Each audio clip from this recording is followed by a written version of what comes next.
One of the things that people get wrong in Harry Potter and the Order of the Phoenix is the fact that Voldemort is not the most evil character. Dolores Umbridge is the what was that?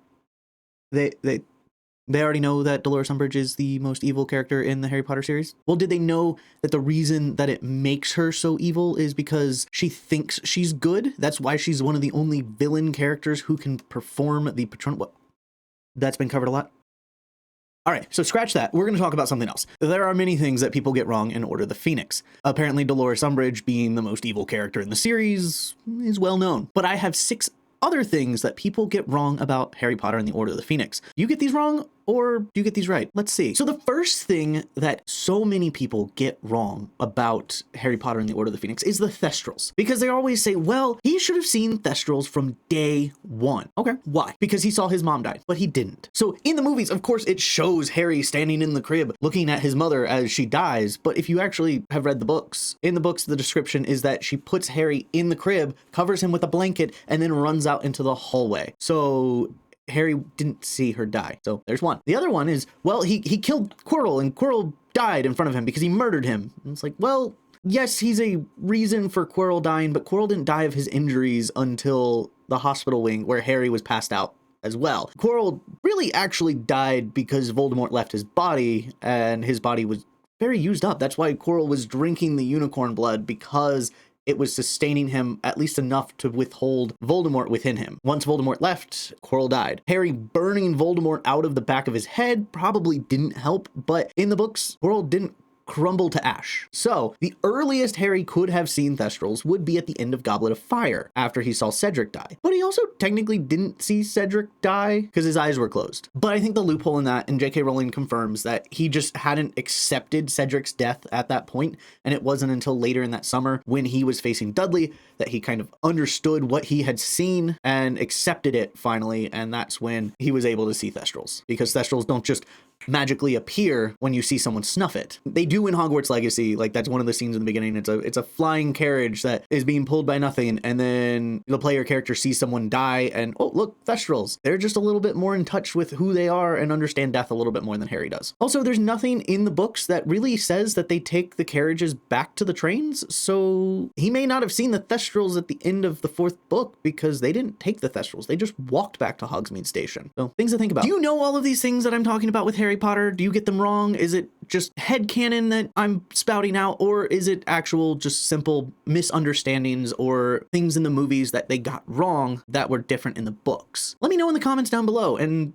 if you like this kind of breakdown, please like and subscribe and let me know that you want more of these, because I enjoy explaining some of the most obscure things within the Harry Potter universe. So just let me know. Another thing a lot of people get wrong is the trace. The trace. Because what they see as the trace is that when magic is used by the user, if they are under the age of 17, there is a letter on its way to say you've been expelled. But that's not how the trace works. So the way the trace works is almost like a ping. Magic is used near an underage wizard. It pings out. Are there muggles around? No. Are there adult wizards around? No? Okay, then you're using underage magic. Is it just you and muggles? You're using underage magic in front of a muggle. That's even worse of a rule break. Is there a wizard around? An of-age wizard? Is there an of-age wizard around? Yes? Okay, then maybe they use the magic, so we're just gonna let that pass. And then you're probably thinking, well, what about Dobby? Well, number one, magical creatures probably do not show up on that little sensor that they have. Because of course, house elves aren't people. So Dobby uses magic,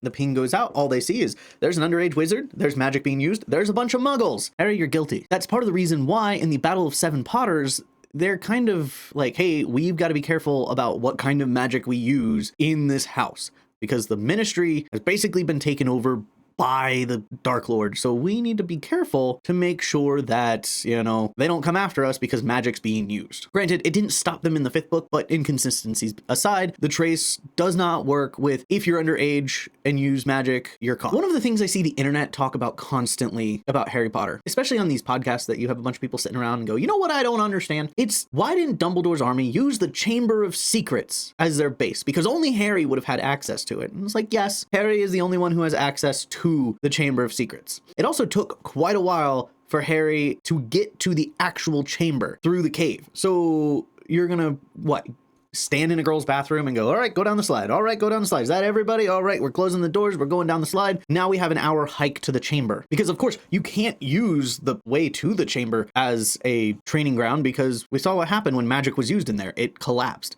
It's not a very sturdy tunnel. And if a bunch of people are going in and out of that tunnel constantly, it's going to get worse. There's probably a small hole just the size of 12-year-old Harry that Ron was able to move of rocks. Granted, they're now more adult wizards and there's more of them, so they could probably move the rocks, but they didn't use one of the secret passageways to Hogsmeade because it had collapsed. So clearly they're not going to use the chamber passage to have heavy traffic go to the chamber to use that. Plus, they had to use Fox to get out of the chamber. So how are a bunch of teenagers going to get out of the chamber if they don't have Fox? Now, on the topic of Dumbledore's army, we need to talk about the Room of Requirements, because there are a little bit of inconsistencies on who knows and doesn't know about the Room of Requirements. Dumbledore may or may not know, because of course, if the Fantastic Beasts series is canon, then Dumbledore for sure knows that the Room of Requirement exists. Another theory that I have is that Harry finds the Room of Requirements in Sorcerer's Stone. That's where he finds the Mirror of Erised. And you're probably thinking, no, it was in a disused classroom. And Harry said it looked like a disused classroom, but it was also hard for him to find the door. He was running up and down the hallways with Ron,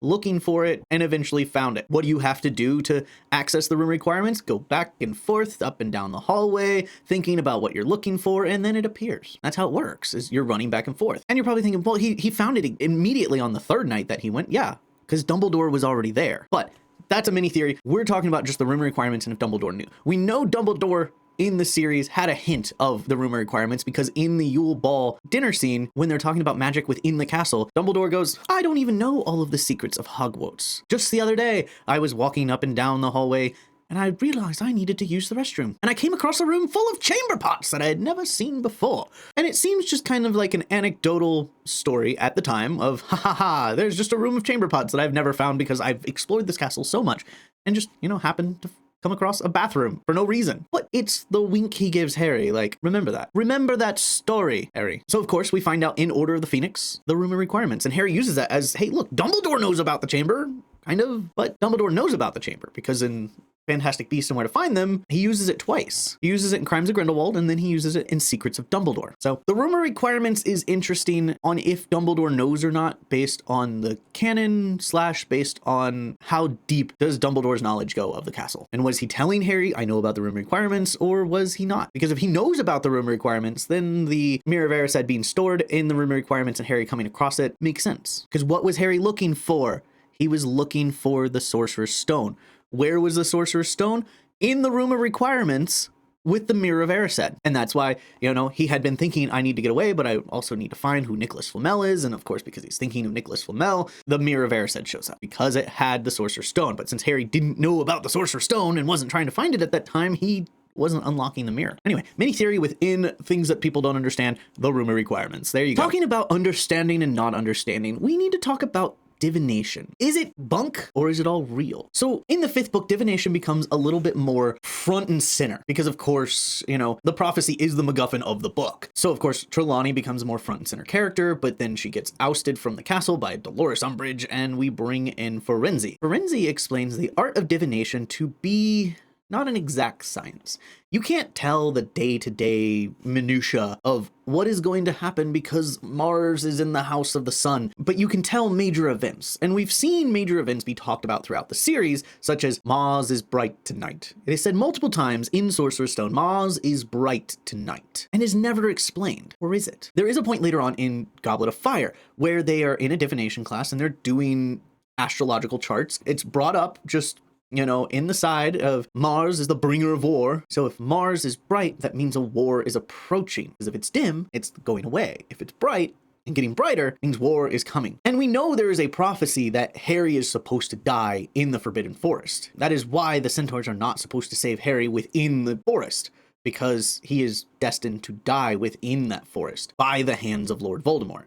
So once Lord Voldemort successfully kills Harry, the centaurs can now intervene and fight on the side of the good wizards and not against the Death Eaters. That's why they shoot their arrows at the end of the book. But the prophecies that Firenze explains is divinations is not the day-to-day. But we know Trelawney has made predictions of small details that are actually correct in a manner of speaking. And we talked about this when we talked about Trelawney being a seer and things that people get wrong because people think she is a fraud, but in actuality, she is a seer, even when she's not eyes rolled back in the head predicting prophecies seer, but just little events. She does see small events. She sees Voldemort being born in midwinter with dark hair, thinking it's Harry because they look very similar. She sees Ron going with one of the Patil twins and the Patil twin being upset. So it's beware that the red-headed man, because it's one of the Patil twins going to the Yule Ball and being upset that they're going to the Yule Ball with Ron. She sees Lavender being upset on a specific day, probably saying, oh, she said on this day. So of course, Trelawney's going, on this day, the thing you most dread is going to happen. So of course,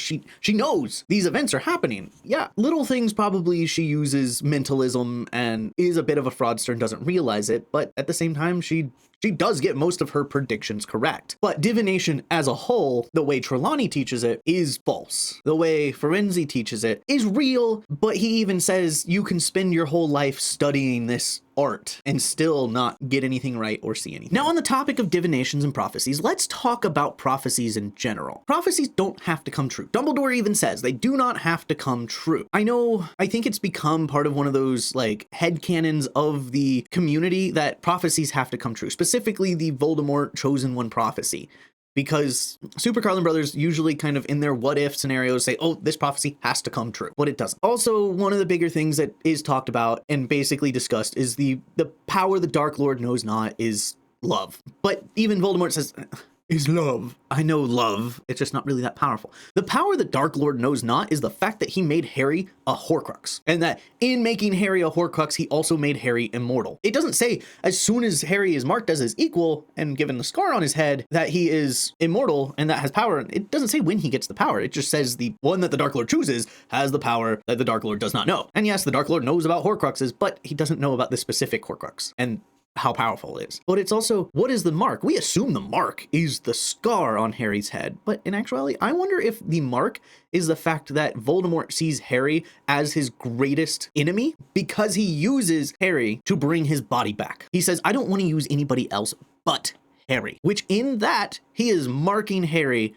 as his equal. He's the only person that he thinks is worthy of having his blood, their blood running through his veins is Harry. So marking him as his equal. And what power does the Dark Lord give Harry by taking Harry's blood and marking him as his equal? The power of immortality and to be able to withstand the killing curse for a second time. That is what the prophecy was speaking of, not marking him as equal and the power the Dark Lord knows not is love. No, Voldemort even says, I know about love. Is it that easy? Okay, that's dumb. It's the fact that Voldemort made Harry immortal and wasn't aware of it. Neither can live while the other survives. Neither can die while the other is still alive because of the Horcruxes. Voldemort can't die while Harry is still alive, but Harry can't die as long as Voldemort is still alive. Neither can live while the other can die. That's what the prophecy. So I usually only do 6 misconceptions, but Super Carlin Brothers literally just this past week posted a video about Order of the Phoenix. And it's an event that takes place in Order of the Phoenix, but it is Lily's blood protection. And that when in the books,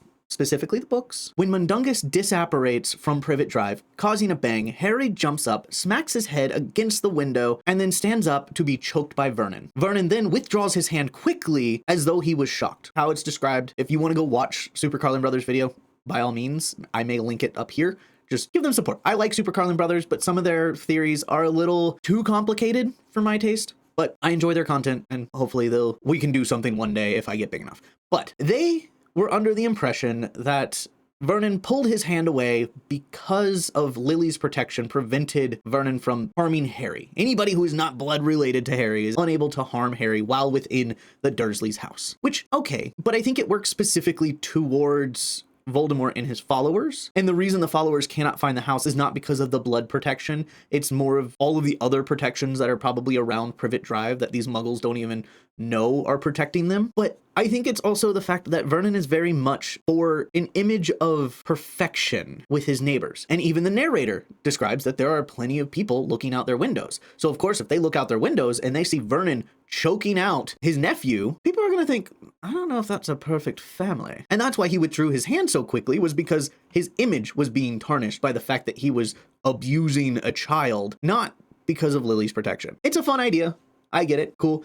but I think it's just 100% Vernon Dursley cares about his image and realized what he was doing in front of a bunch of witnesses and withdrew his hand quickly as to not be accused of being an abusive parent. So that's it. I just wanted to throw that out there. Like, it was a new video that they posted and I found fault in it. I think they went for a very complicated answer when it was a very simple answer. Vernon cares about his appearance to the neighborhood. That's it. All right, so that is it. Those are the 7.5, because clearly everybody knows that Dolores Umbridge is the most evil shrew of a woman to ever walk the earth. But let me know. Did you know all of these? Did you get some of these wrong? Did you have some sort of different headcanon? Explain it to me. Let me know. I want to know if I'm getting it wrong, because I don't want to be telling you wrong things. So if you like and subscribe and want more, let me know. And as always, stay marvelous, Nox.